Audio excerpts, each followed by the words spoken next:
Hi! Padulong dahil ko ani sa Barangay Santo Niño. Ay, magpalit ko og diaper ni Aya. So, nana ko din hidapit sa may enchanted area. Tagan niya siya kahoy diri pero hawan naman po ang agianan dira pud ka mahadlok nga nay magata nga bitin ba kay maklaro ra pud siya. What?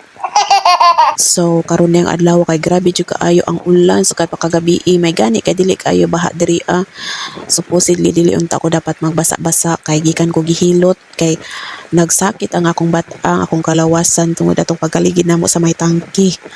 Pero kay no choice, kinahanglan ako mopalit og diaper ni Aya kay kagabi tagsigig pangihi siya wa siya diaper balhin-balhin min suksok na miskilid sa amohang higdaanan kay para di mi makuan sa basa sa iyang ihi. So mato mupalit sad ko og mga basic needs namo didto kay mag-cash out man sad ko didto sa tindahan nga akong suki. Suki bitaw. So mo ang amo agianan diri dili kay siya baha pero nasudlan jud ang akong butas kay na may buhok gamay sa tikod. Wala jud ni siya diri mga balay kaayo. Kay sa una nato yung mga balay diri pero naigo man sa tower mo nga namalhin sila sa may karsada. So mato naabot ako didto, wala na ako ipakita kay kapoy na ako video-video, mo na ako napalit. So pabalik na ako ani sa balay.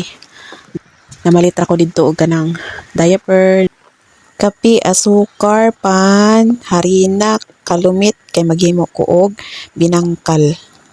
Og Zonrox og sabon kay di jud ko makalaba kung walay Zonrox kay mga nasa mga bata na dagang buling, na dagang mga taom-tom.